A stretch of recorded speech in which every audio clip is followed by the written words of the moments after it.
Welcome to the Pitt Rivers Museum.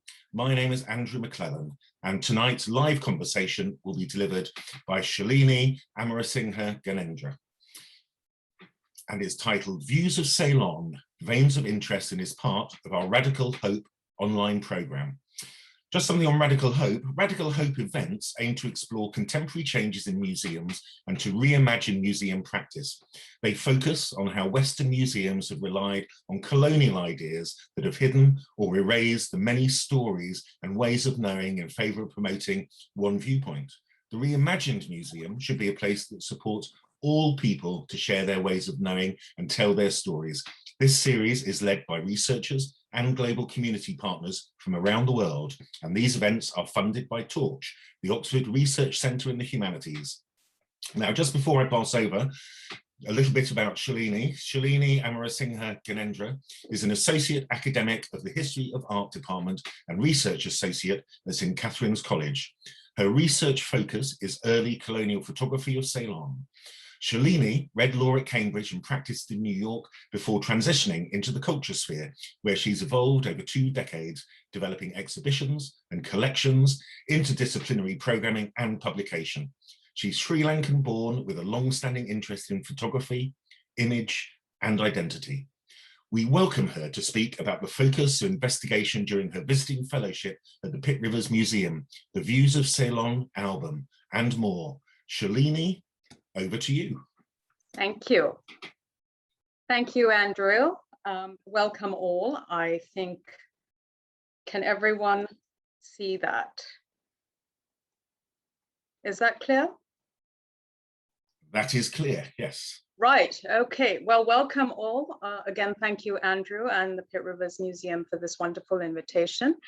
This morning, or this afternoon, I should say, I'd like to take you through what has been really a very exciting and rewarding discovery in terms of a collection in the context of advancing the veins of influence theory that I have been working on. I've had the opportunity to look at a previously uninvestigated collection, fortunately for me, serendipitously, of images of Ceylon. And we're going to look at it as a case study for broader application on the way we view images and perhaps look through our research in future. I'd like to start by, first of all, inviting you, before we start looking at these images, to keep in mind, to consider, what do you see when you see the screen in front of you? Where could these places be? What does the collection, the content and the order say about the collector and about collecting? How do these images, how may they have been viewed in the late 1800s at the advent of photography? What would have been the first impression that these images gave about the place to which they refer? How do you view these images now, and what impressions of Ceylon do they give? What is your current impression of Sri Lanka? What comes to mind when you hear the name? And just by way of background, Sri Lanka gained independence in 1948. Prior to independence, the country's name was Ceylon. At the end of our discussion, consider how have your views of Ceylon and of Sri Lanka been influenced? Let's have a look at what's in the Pitt Rivers Museum in terms of colonial photography predating 1910. So as to give some background into the existing collecting dynamic and the developing collecting dynamic through the addition of the collection that we will focus on later. This is what is in the public domain currently. We see very traditionally ethnographic type images. This particular one is of a man from Batticaloa, a Tamil gentleman. I'm going to work through, by the way, the images quite quickly, so it's going to be difficult for you to read them. This talk will be available through the Pitt Rivers Museum after we finish, so do take your time to read through the titles and the information provided on each slide. We see here 2 women, younger, elder, again in the traditional ethnographic style. a composite, a lovely sort of scrapbook arrangement of various images, loosely labeled, very little information on provenance trail or identification in most cases. So we see groups of people in some studio shots, mostly in a natural environment. Mat weavers, unidentified. I can confirm these are images of Vedas, who are the indigenous group in Ceylon. There was a lot of interest in the study of Vedas. The Rhodia caste of women, again, a lot of interest, and may become obvious as to why. That was their traditional garb. There are the low caste individuals in the Ceylon caste system. We have the Candian dancers, also termed the devil dancers, a portrait of a gentleman, a group of individuals casually posing for the camera, a lovely thatch roofed house in the background, a group of women looking less happy, and lovely thick grove of bamboo with a group of individuals. And then more studio images, beautifully rendered portraiture images. We see the details of the jewelry and the costume. A fisherman, this is a postcard. Another image in the context of an urban scene. And this is an interesting image because it's really the only one that, first of all, shows a connection with empire, and also shows a high-class group of individuals from Ceylon. Here we have Lady Montague Burrows. The photograph is circa 1906. Her husband, Sir Stephen Montague Burrows, was a traveler. He wrote about the excavations in Anuradhapura, which is part of the cultural triangle, Anuradhapura, Puran, Narua, and Sigiriya, which were all of great interest archaeologically during empire, written about extensively, and we will see later also photographed and documented by a photographer that the new collection will introduce us to. Now consider the variances in this collection that follows. How do we engage with these images and the content as narrated? What do they add to the visual narrative of Ceylon that the Pitt Rivers Museum offers? And what can this collection offer beyond the visual impact and its immediate content? The collection that we are about to review was all contained in this beautiful Views of Ceylon album. It's a large leather-bound, actually very well preserved, with gilt border and gilt lettering, with a small note, an inscription on the interior, Views of Ceylon, presented by LAS Jermyn.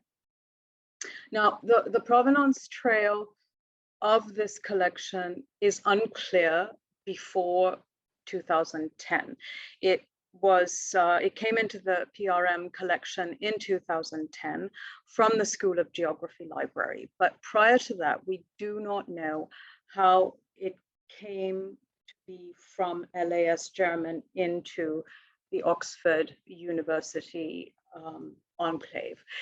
We can speculate that perhaps LAS Jermyn, who is an alumni of Keble College, might have gifted the album to the college, and thereafter the college, which had close associations with the School of Geography, passed it on to that school, and then from the school to PRM. However, it is fortuitous and fortunate that this collection has found refuge in the Pitt Rivers Museum and not some charity shop or an auction, as many a collection has done. So the landing itself ascribes significant value to its influence, continuing and past. Just very briefly, the contents of the album. There are 44 large photographic prints. There's one vignette of a botanical image signed C. Simmons. There are 2 photographs of coffee plantation scenery, 4 photographs of illustrations affixed on one face page. There is a loose list of photographs that documents some of the photographs in the collections. There's one loose photographic image of a turbaned man, and interestingly also a loose sepia-toned painting on a card with a handwritten title and notations CFGC. It should be noted also that the presentation of all these materials is very varied. The first 37 images are very well placed, with empty pages to the left and image on the right. And then the arrangement becomes a little more scattered. There's also these loose materials that are inserted into the album, and the album is only about a third full, with many lovely blank pages which seemed like they anticipated filling, but they were never filled. So the inscription, Views of Ceylon, presented by LAS Jermyn. It is really the first clue from which we work backwards to identifying the provenance trail and the history and the story of this collection, real, putative, and most likely. LAS Jermyn, Lancelot Ambrose Scudmore Jermyn, was born in Lucknow, India. His father was a parish priest. He studied at Keble College. And though there is no evidence of travel to Ceylon, let alone stay in Ceylon, he actually spent time in Malaya as a teacher. LAS's grandfather, his paternal grandfather, was Bishop Hugh Jermyn, who spent time in Ceylon. And it is likely that he is the original collector and owner of the Views of Ceylon album. Hugh Willoughby Jermyn was an Anglican bishop from Swatham in Cambridgeshire.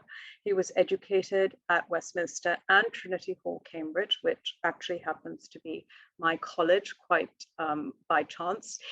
The college does not have any archival materials of Bishop Jermyn other than noting that he did attend the hall. He's clearly, he was an illustrious churchman. He was the Bishop of Colombo from 1871 to 1875 and had to resign early after suffering from serious illness. He then took up a post as the very important primus of the Scottish Episcopal Church, a position he held until 1901, 2 years before he passed.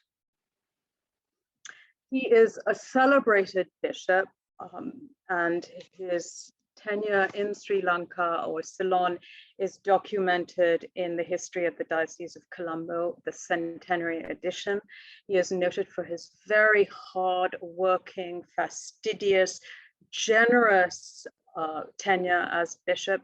He traveled throughout the country, visiting all congregations, saying Mass, investing his own funds for programming, extending the mission of the Church of England through a very personal touch. And clearly from the writings in this publication, it becomes evident that he was a highly respected man, and all regretted his early resignation due to ill health.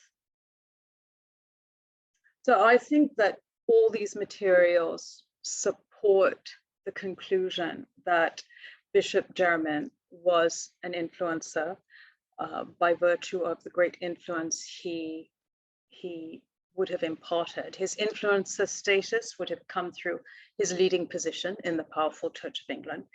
He was well educated, well traveled. He would have been a voice heard and respected with extended influence on congregation, church, socially, and possibly government. Essentially, his views would have had gravitas, and we can transfer that gravitas to the realm in which, or to the realm that this collection occupies. So let us consider how this collection might have been used and viewed given the host that it is so-called born from, I would say, or embraced by. Views of Ceylon. Let's look at the folio contents finally. And again, as I say, I'll just flick through. Please feel free to revisit this presentation at your leisure. Here is an image of the list of photographs in the album, or some of the photographs in the album. We have 1 through 26 on this page on the verso. There are another number.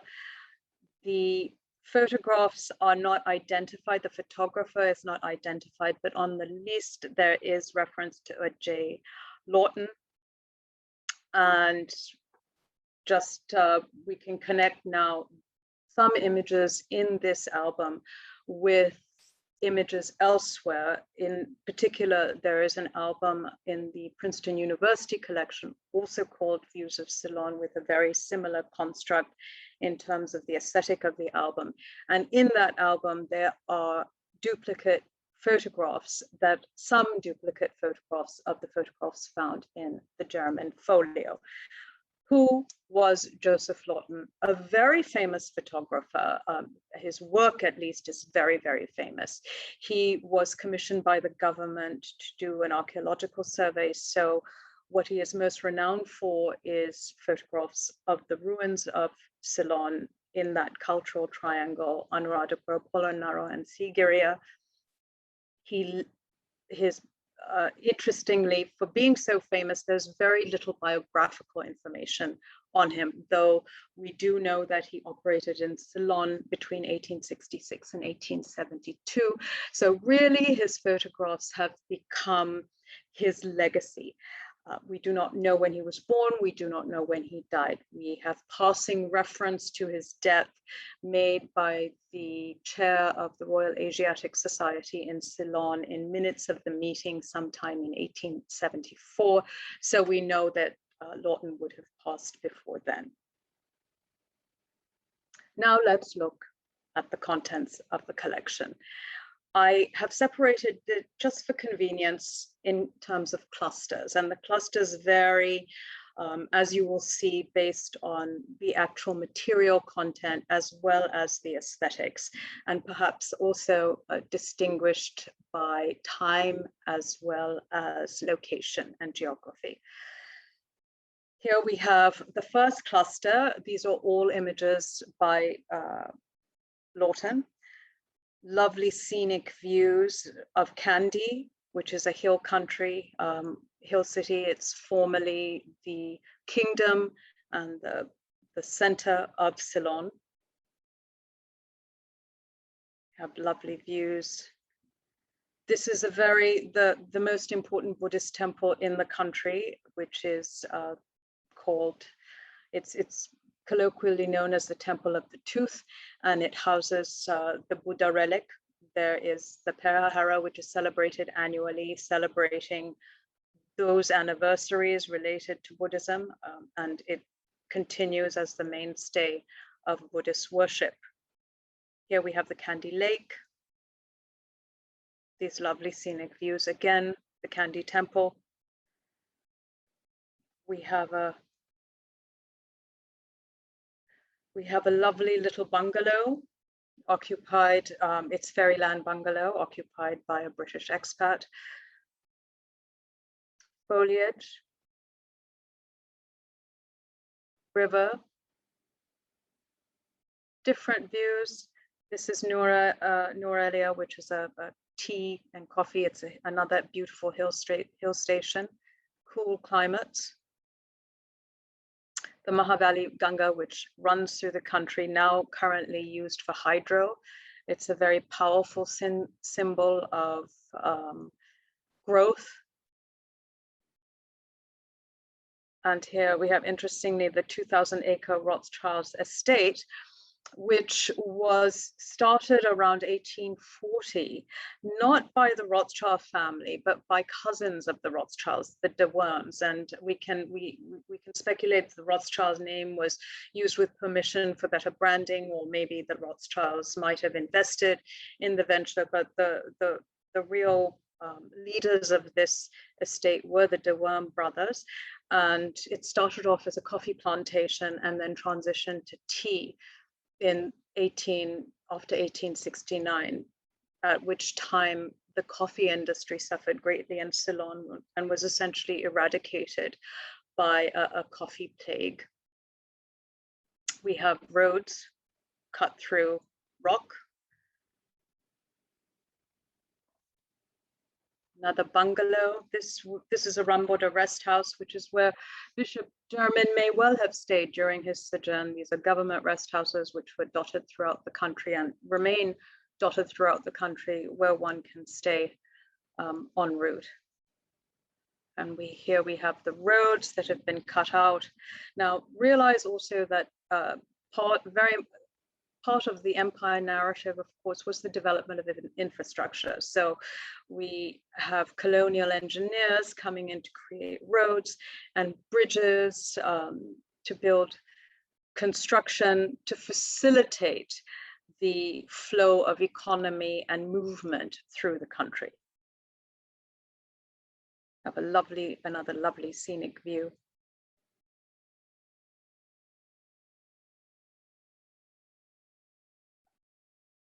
A river view, first signs of habitation, albeit distant.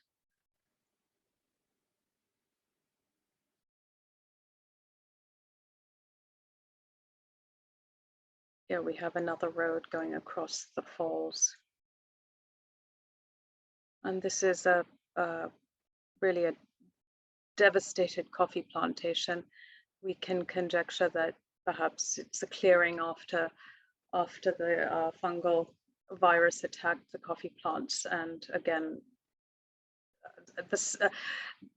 the end and the sign of a new beginning in terms of the tea industry developing. Roads through the mountainside. Adams Peak.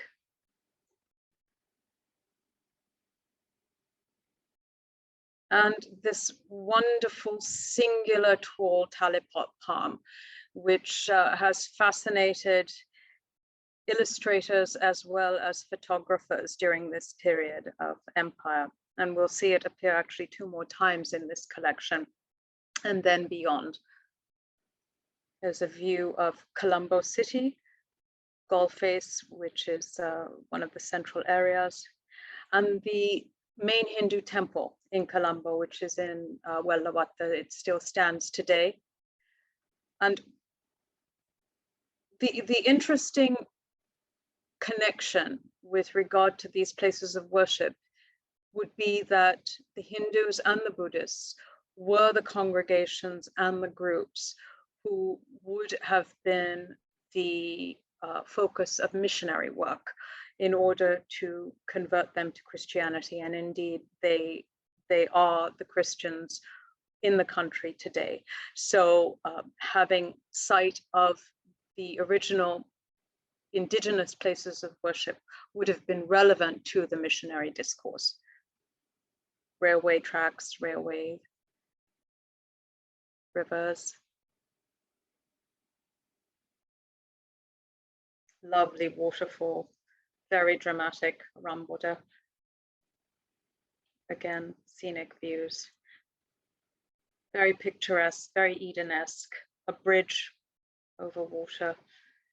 And this is the Christ Church Cathedral, which would have been Bishop Jermyn's mainstay, the main cathedral in the country, located in Colombo. And now we see 11 photographs, not in the least, but also attributed to Joseph Lawton. There's overlap with images in the Princeton Lawton album. I should add, the Princeton Lawton album, the images actually have the Lawton stamp on them. So hence the confirmation of creator. Lovely big road. Again, the Kandy Temple of the Tooth. Railway tracks, reminiscent of the last photograph, referring back to the last photograph with the train. Here we have the Talipot palm again.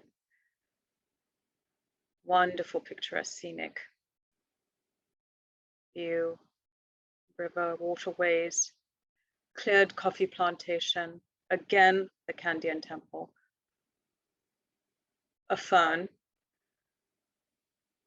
and again, the Talipot palm. And then there's a change in terms of the presentation. It becomes very much more casual. The following materials are pasted on facing pages. They're not as good quality. Certainly the photographs, the size is smaller, the quality of the paper less refined. And then there's also the introduction of these illustrations. So the photographs are of illustrations. Here we see 4 photographs, which turns out to be of illustrations, and from where we will find out shortly. Why they've been chosen, we don't know yet. And here is the image of, this is a painting by an individual with these initials. It's of the Indian rubber trees. We can attribute this to Peridanian gardens, we find out later. And inscribed on the back is the inscription Ika. So who is this by? What is the context of these images? CFGC is Constance Frederica Gordon Cummings, a very famous Victorian artist who was also an adventurer, an aristocrat and adventurer. She spent 2 years in Ceylon. She stayed with the Jermyns for the whole period and traveled through the country with them. She subsequently wrote a book, 2 Happy Years in Ceylon, which loosely follows the format of a number of travel books written during that genre, but there is a significant departure, first of all, because she uses her own artistic illustrations for the publication, and there are a number, there are over 19, depending on the editions, and she speaks a lot in a very personal context, interweaving the life with the Jermyns. So we can see here a vein of influence coming in through this artist and through her work, introducing the travel publication that then comes in to inform the images that we see. And here we see the original painting that is in the Jermyn Folio and the illustration in the book, also called the Indian Avenue of Indian Rubber Trees in Peridania Gardens. Peridania Gardens, which exist today, is the very famous botanical gardens that was also the gardens originally of the King of Kandy, and then taken over by the colonials to propagate species and study and do botanical study. So it continues today to serve those purposes, and a very beautiful site, not only for tourists, but for further study, endeavor, and of course, artistic interaction and influence. So the interesting focus or the meaning of the Ficus elastica, the Indian rubber tree, for Ceylon is that the species is from the tree of life. It is also where the Buddha is supposed to have reached enlightenment. It is attractive, it's exotic, it's also economic as a source of rubber or a potential source of rubber. So the species was in fact the subject, most likely for its incredible beauty and exoticism, of many photographs during this period. So why these photographs? Why were these illustrations selected from the 19 possible illustrations that are in Ika's publication? Perhaps the Jermyns owned these images, perhaps their favorites because of their aesthetic affiliation or appeal. Perhaps they bring to mind certain memories of travel, or all of the above. We do not know, but certainly we have confirmed that these are from Ika's publication. And here we see an interesting interplay between a photograph in the Jermyn collection and what then later is shown as the cover of Ika's book, which is of course also one of her illustrations. But the similarity between the photograph and the cover of the book, her drawing, here we have a dynamic developing between the illustration and the photograph, which makes us ask and wonder, how much did the photographs in this collection influence Ika's own illustrations? Did she participate in the selection of the photographs? Did she go with the Germans to specifically custom order these photographs to give her opinion, or did she happen to view them in the Germans' home and then be influenced by them? But certainly there is a very strong hint of the relationship between the photographic image and the publication. Now, before we move on to the final cluster of photographs, just keep in mind that what we've seen so far in terms of the Lawton images, certainly, we see the picturesque, we see these Edenist landscapes with perspectives of mountains and rivers and waterfalls and dales. We see the main temples, the Buddhist and the Hindu, and what would have been Jermyn's own cathedral. We see the economics of tea and of coffee plantations. We see the marvels of British infrastructural endeavor through the railways, through the bridges and the roads. And we see the exotic botanics, which were a source of wonder and study, showing also, of course, the majestic talipot. So we have to wonder, were these images strategically collected? Were they purely aesthetic? Were they both, conscious or unconsciously? But certainly these images can be loosely grouped in this way, insofar as the images that they, impressions that they offer.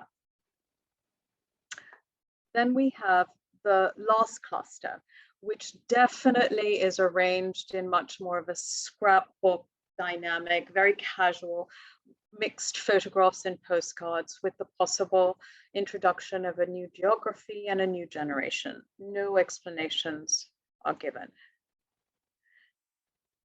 Here we have two images of one of a coffee clearing, unknown photographer, and a waterfall. Again, the photograph just is not nearly as beautiful as the ones that we have seen by Lawton that precede these. Here we have the botanical vignette signed C. Symonds, 1873, which would have been the time that the Germans were in Ceylon. Was C. Symonds a guest of the Germans or a visitor, an admirer, a congregation, a parishioner? We don't know, all of the above. And then finally, we have a postcard or a photograph, which was loosely positioned. And initially, when I encountered the image, I really was quite excited, because the collection is effectively peopleless. It's an uninhabited collection. And I thought that maybe this would have been a personal photograph that would somehow lead to a connection with Ceylon and the Germans' personal connection with Ceylon. It's interesting that the photograph is of a Muslim man, because the Muslims were not the focus of any missionary work, because conversion was not allowed, and so by their own religion, and so it seemed quite a paradoxical, that an anomaly. This image was an anomaly. So quite disappointingly, the image turns out to be a postcard, and it is also found in the Rijksmuseum collection in the Netherlands. So there is a strong chance or support for the belief that this postcard would have been introduced through Elias Jermyn, who was based in Malaya. And here we see a clear generational introduction, an addition to the collection of a photograph, of a postcard, that most likely, I'd like to think, was important to him. And so he included it in this collection. Now, consider how might this collection have been shared at that time by Hugh Jermyn. So again, we've loosely categorized the images, but the picturesque sensibilities show maybe a personal preference and the Edenesque beauty of Ceylon, possibly to entice missionaries to take up posts in Ceylon, to inform individuals of the places of worship, the Buddhist and Hindu traditions being the main religions for conversion to Christianity. Certainly referencing economies of empire, showing the tea and coffee interests. We have infrastructure development to ease travel, so the roads, bridges, railways, and nice houses. There's certainly a very personal ethos to this collection. It's a collection of collective and generational memories with additions from other family, children, grandchildren, and kept in the family until there were no more. L.A.S. Jermyn's only son and only child predeceased him. He was a casualty of war.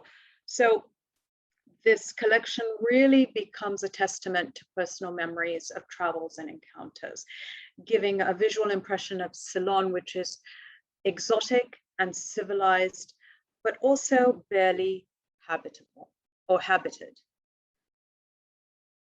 The defining points for this collection, as I would see, is the direct connection to Ceylon through the main collector, which really brings a personal narrative and engagement. It gives depth and placement and context. This is a personal collection as opposed to being a collected collection or a commercial collection, a secondary market collection, which have their own value, but a different value. This here we see a personal dynamic and a personal view. Therefore, also the fact that he's an influencer and it's an influencer's personal collection, layered with these later editions, we see that it speaks to us in a more meaningful way. Somehow there is additional gravitas assigned to this collection. The location of the collection we should consider. Why is this collection not in Lambeth Palace or the church archives, given that the main collector or person associated with the collection would be the bishop himself?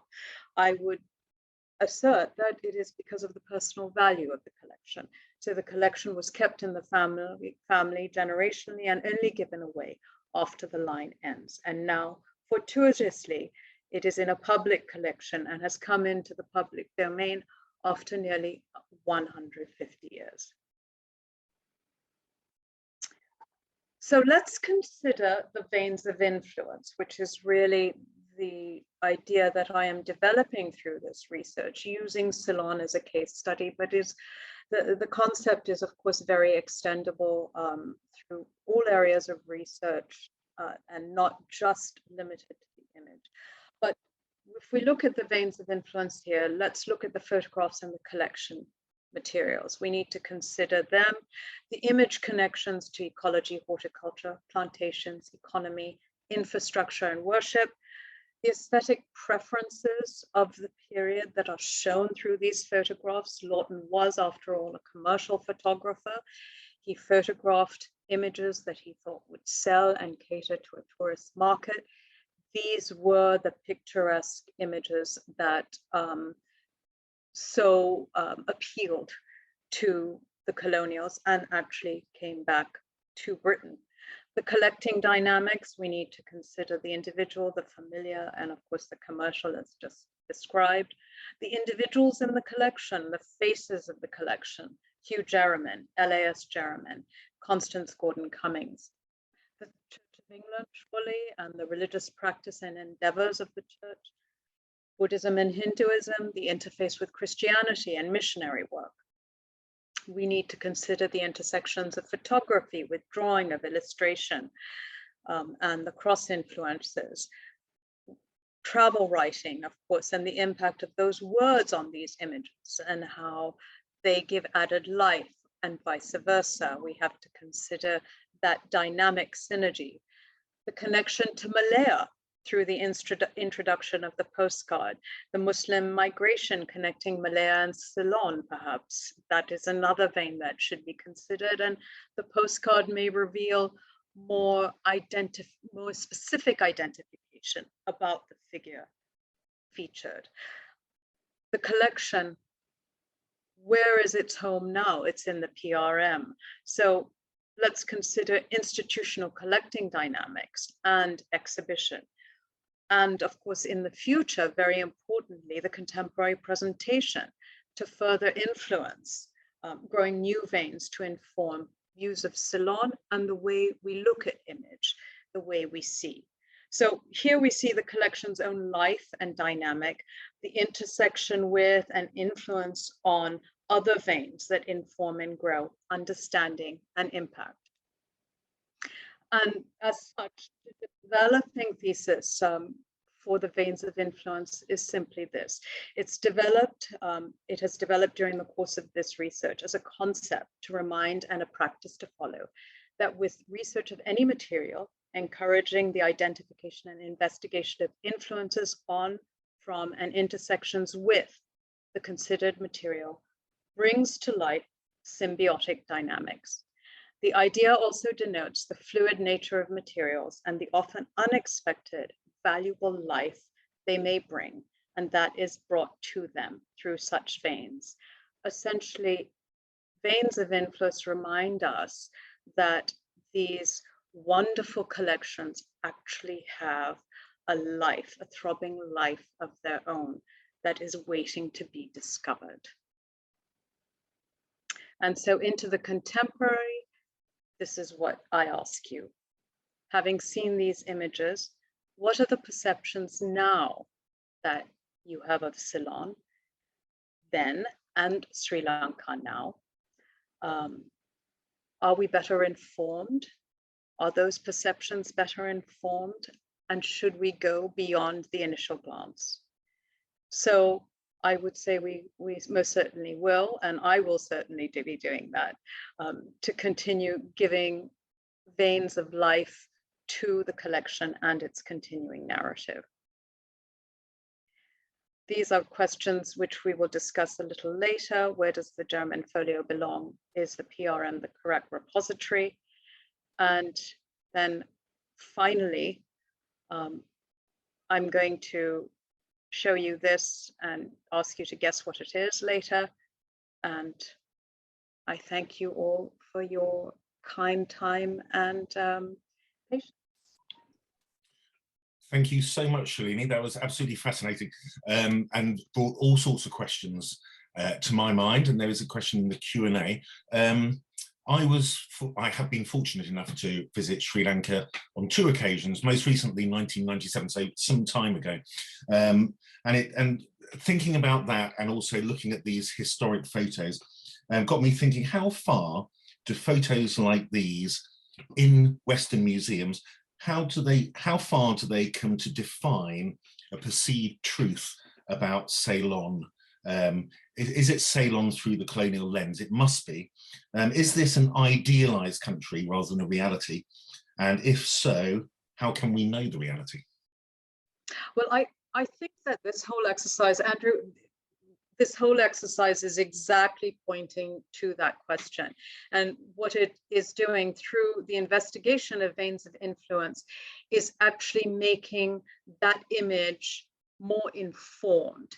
And though on first impression, it's to understand that on first impression, it is not a complete image of a situation or a country or a people or a period.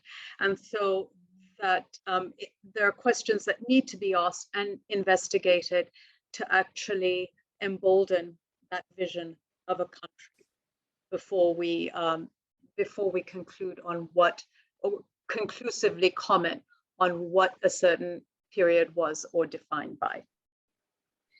Thanks. And I guess a further part of that, really thinking about that colonial lens and how I mean, you know, we can never see a truly objective view of the past. We can only see it subjectively interpreted from our position. But this folio lives at the moment in the Pitt Rivers Museum, and you questioned whether it should be in Lambeth or, you know, where should the Jermyn Folio belong? Should it be at the Pitt Rivers Museum? Has it ever returned to Sri Lanka? Should it return to Sri Lanka? I think it really should stay at the Pitt Rivers Museum. It is a celebrated folio. The Pitt Rivers Museum has all the technology to keep it safely, but very importantly, there's a growing conversation to be had between the Pitt Rivers existing collection of Ceylon, both photographs as well as objects, because there are a number of select objects, not a lot, but a number. And there is a dynamic that should be developed, a conversation, part of which we have been introduced to through this presentation today, but also part of a larger conversation that the Pitt Rivers Museum should be engaging with external institutions like the V&A, like the Smithsonian. And this is really an opportunity to bridge and to loan out this collection to develop these conversations, not only for Ceylon. Note that this presentation is using Ceylon as a case study for a broader inquiry on veins of influence that it's not a time-limited concept. It's not just a colonial concept, but it's very important, certainly, to be applied to times where we do not have personal contact with that period. Thanks. So, kind of following on from that, I suppose, is this. As far as I know, this collection has never been exhibited at the Pitt Rivers Museum. It's not available online, although elements of it are available online because you put them online, and I posted a link to that if anyone would like to go and have a look at it on the Oxford and Empire web presence on the University of Oxford website. But how could this work? I mean, you mentioned the V&A. How could this work be exhibited? Where would you exhibit it? Well, I would like to actually see the Pitt Rivers Museum exhibiting it in a vignette exhibition that brings to light the existing photographic content on Ceylon, and then looks at the objects collected during this time or during a similar time, and which are part of the Pitt Rivers collection. For example, I know that there are small objects given or from collections of Charles Seligman, who is a very key figure in the study of the Vedas of Ceylon. So there are conversations and exhibitions to be developed around this theme, which again can be a pilot project or provide a format to look at other countries and other empire themes, with Pitt Rivers Museum really leading the fore. Thanks. I'm going to go over to some of the comments and questions in the chat. Just a comment from Jeremy McClancy along the way. Shots of foliage have ferns in the foreground. Why? Because of Victorian fern mania? And that's a question mark. I guess we'll have to leave that one hanging, probably.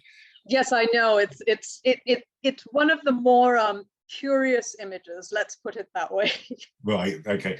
Dennis Ganendra, who I guess probably has a connection to you, Shalini, asks, and there's a couple of questions about religious imagery in these photographs. So Dennis asks, how did the contrast between the predominant religions of Sri Lanka and the Christian background of the photographers affect the photographs? Which is a really interesting question, actually. Okay, if the question is asking whether if the question is asking whether religion influences the eye of the photographer, I would imagine just as any photograph is a subjective endeavor, it would do so. Realize this photographer, Joseph Lawton, would have been Christian. I think that these photographs are much more documentary, and it would not have been a religious exercise, but rather an architectural exercise. And it's the selection process which might have had a religious overtone insofar as informing the viewers with whom this album was shared, informing them about the religious cultures of indigenous religious cultures of Ceylon. Thanks. Yeah, Alistair Wright has written, which I think follows on pretty neatly from this. Does the album present a different view of Hindu and Buddhist buildings? And more broadly, did the British administrators, missionaries, etc., view Hinduism and Buddhism differently at the time in Ceylon? Sorry, did the does the album present a different view of Hindu and Buddhist buildings? Is there a parity, I guess, between Hinduism and Buddhism, and was there parity within the kind of colonial mindset, I suppose? Well, the album actually, if we count up the number of, there's one image of the Hindu temple, there are no images of mosques, and there are about 5 or 6 images of the Galadari temple, the temple of the tooth, which is the Buddhist temple. Buddhism was and is the majority religion. It was most definitely the focus point of the missionaries and for conversion. And accordingly, we can see that it's heavily weighted in favor, certainly it would support in favor of the visual, since there are 6 images of the Buddhist temple. But also, I think that there is an architectural affinity that has appealed to the colonial sensibility, that this temple is captured in so many perspectives, whereas the Hindu temple, with its perhaps more foreign aesthetic, is featured once. Okay, thanks. Continuing on a slightly religious theme, and you may not know the answer to this question. The question is, whose custody is the Christchurch Cathedral in today? Was it a church of South India in those days, like the St. Thomas Cathedral of Bombay was of the Church of North India? So yeah, what's I don't think so. No, I would need to verify that, but I believe it had no association with India. It exists today as an Anglican church. It is the main Anglican church in Sri Lanka and remains as the cathedral. And another question, which kind of brings us back to some of the questions I was asking at the beginning about the kind of about context and empire and those kind of things. Do the pictures lack depth without context of the culture and situation of Ceylon at that time? It depends on what purpose they are being used for. So I think with any visual inquiry, even when we look at images today, we need to consider what is our responsibility as a viewer in terms of the depth that we need to be responsible for when viewing an image. And so if those images, what those images should be taken as at first glance is purely a first impression, and by no means a comprehensive view of what Ceylon was at the time. And I think that rule needs to be applied to any visual exercise that we engage in. There's the first impression, and there's the in-depth impression and the informed impression. Great, thank you. And that's all the questions that are in the chat. I've got one final question for you, which really is a question you posed yourself at the end of your talk, Shalini. What is the image behind you and why are you using it? Well, actually that image, thank you, Andrew, for noticing, because none of the chat group asked the question, but it's not a satellite. It is actually the torch ginger, and it is found both in Sri Lanka and Malaysia, and I personally love it. I think that it encapsulates exoticism, and when one looks at it, you know, if I had just shown the image and said, well, this is Sri Lanka or this is Malaysia, let's consider what we would have walked away with. And it's just there to make us consider what the image is and link us between Ceylon and Malaysia, which is exactly what this album has also done. Well, I think that's a good place to call an end to this. Thank you so much, Shalini. It's really interesting talk. I'm going to go back and have another look at these photos through the Oxford University website, which I recommend anyone else to do. And yes, it gives me a hankering to go to Sri Lanka, but under current circumstances, I'm probably not going to achieve that. But thank you so much, Shalini.